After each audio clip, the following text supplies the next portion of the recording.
জার্মানদের মানসিকতা কেন এত দৃঢ়, কেন তারা লড়ে যায় শেষ সময় পর্যন্ত, তার আবারও প্রমাণ দিল হান্সি ফ্লিক ও তার দল বার্সেলোনা। এই বার্সেলোনা যেন এক মহাকাব্য। এই বার্সেলোনা যেন জানেই না হার না মানার ভাষা। একটা সময় ছিল যখন গোল খেয়ে পিছিয়ে পড়লে বার্সেলোনা হেরে যেত। শুধু হেরে যেত না, হেরে যেত হিউমিলিয়েট হয়ে। কিন্তু আজ যেন প্রত্যাবর্তনই তাদের পরিচয়। আজ কামব্যাকের ইতিহাস যেন তাদের পরিচয়। আজ নিজেদের শেষ শক্তি বিন্দু দিয়েও লড়াই করে যাওয়া তাদের ইতিহাস। প্রতিটি ম্যাচেই অবিশ্বাস্য রূপকথার মতো কামব্যাক। নতুন আশার আগুন জ্বালায় এই বার্সেলোনা। তাই মনের মণিকোঠা থেকেই সম্মান জানাতে হয় হান্সি ফ্লিককে। ফ্লিক এমন এক কারিগর যিনি দলটাকে শিখিয়েছেন কিভাবে হারকে অপমান করতে হয়। তার ছোঁয়ায় খেলোয়াড়রা যেন বড় হয়েছে, মাথা নত নয়, বুক চেতিয়ে লড়াই করার সাহস নিয়েছে। কোপা দেল রের ফাইনালে রিয়াল মাদ্রিদের সেই দানবীয় দ্বিতীয়ার্ধে থামাতে পারেনি বার্সাকে। রিয়াল এগিয়ে গিয়েছিল 2-1 গোলে, কিন্তু বার্সা আজ অন্যরকম গল্প লিখেছে। এই দল জানে কখনো পিছু হটতে নেই।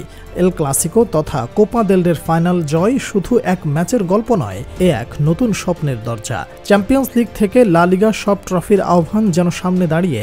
ট্রেবলের পথে আজ আরও এক ধাপ এগিয়ে গেল বার্সেলোনা, আরও এক ধাপ এগিয়ে গেল ব্লাউগানাকিউলরা। 2024-25 সিজন শুরু হওয়ার আগেও কেউ যদি বলতো বার্সেলোনা একই সিজনে 3 বার রিয়াল মাদ্রিদকে হারাবে, লস ব্লাঙ্কোসদের থেকে 2টা ট্রফি জয় পাবে, তাহলে তাকে পাগলের প্রলাপ মনে করা হতো। অথচ এই পাগলের প্রলাপকেই সত্যি করে দেখালেন জার্মান স্বপ্ন সারথী ট্রেবল জয়ী মাস্টার মাইন্ড হান্সি ফ্লিক। ম্যাচের আগের দিন রেফার নিয়ে রিয়াল মাদ্রিদের নাটক, ম্যাচ চলাকালীন বার্সার 2টা ক্লিয়ার পেনাল্টি না দেয়া, রাফিনহার একটা অফ ডে, লেফট সাইড থেকে কোনো আক্রমণ না আসা, লেভানডস্কির না থাকা, আরও কত পিছু টান। অথচ এতগুলো বাধা পেরিয়ে 120 মিনিটের মহাযুদ্ধে জয়ী হয়ে মাঠ ছাড়ল বার্সেলোনা, যার আদ্যপান্ত the magic man Hansi Dieter Flick.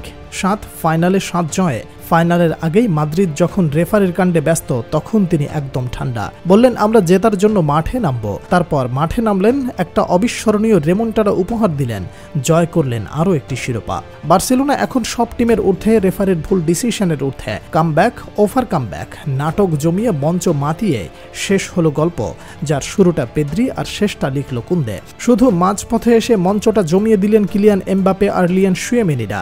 This is what El Clasico is, যার স্ক্রিপ্ট আসলেও উপর থেকে আসে। তবে ম্যাচে এত কিছু হওয়ার পরে খেলার মধ্যে, খেলার আগে এবং খেলার পরে রেফারির গায়ে বোতল ছোড়া থেকে শুরু করে কত কি, এরপরেও খেলা শেষে বার্সার গার্ড অফ অনার প্রমাণ করে দ্যাটস ক্লাস ফ্রম বার্সেলোনা।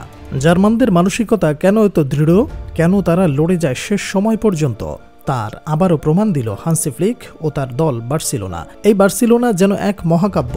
এই বার্সেলোনা যেন জানেই না হার না মানার ভাষা। একটা সময় ছিল যখন গোল খেয়ে পিছিয়ে পড়লে বার্সেলোনা হেরে যেত। শুধু হেরে যেত না, হেরে যেত হিউমিলিয়েট হয়ে।